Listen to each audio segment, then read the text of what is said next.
The biggest murder case in town. Will the forensic scientists be able to solve it? If so, what technologies will they use? Today I'm going to explain the different technologies used in forensic cases and how they bring justice. The first thing I'm going to talk about is the technologies. The second thing I'm going to talk about is justice. The third thing I'm going to talk about is the forensic scientist's life outside of the lab. The first thing I'm going to talk about is the different technologies in forensic fields. The first thing I want to talk about is the DNA sequencer. This is how you can identify a person. No two people have the same DNA. This is what a DNA sequencer looks like. It's when you have a genetic code and each person has a different genetic code. According to the Genome Institution, the A correlates to the T and the C correlates to the G. This helps us identify the person. The second technology is carbon dating. Carbon dating is when a forensic scientist finds like bones left over, and they can test these to see when they were born or when the suspect died. This is important in the autopsy part of the forensic science. The next thing I'm going to talk about is justice. So justice is when a person gets the punishment or the sentencing that they deserve for committing a crime. There are a lot of cases where justice is served, but there are also a lot of cases where justice is not served and cases go cold.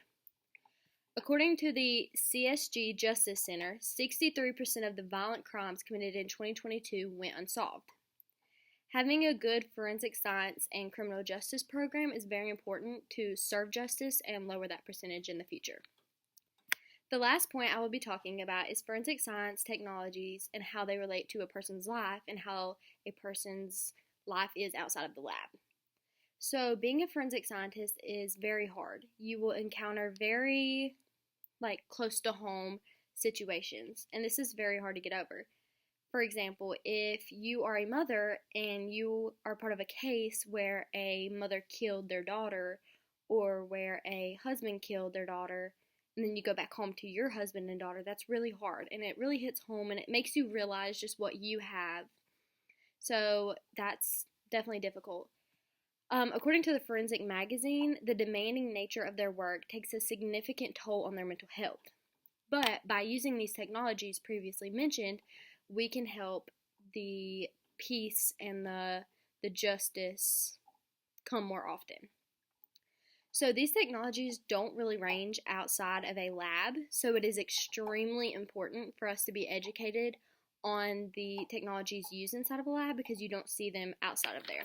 So this is what the lab would look like. And you can see over here, this is the DNA sequence machine. And that's just kind of an example of what a lab looks like.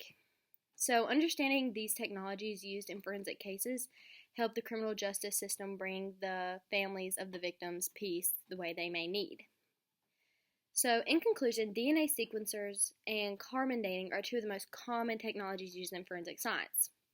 Using these technologies, we can deliver justice and ease people's feelings about certain things. These forensic cases take tolls on people's life outside of work, and it is important to be educated on it.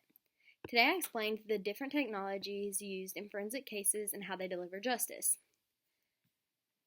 The review points I touched on are technologies, what they are, and how justice plays a part, as well as a forensic scientist's life outside and how difficult it may be. Let me finish with being educated and understanding these technologies and how important justice is may change our criminal justice system for the better.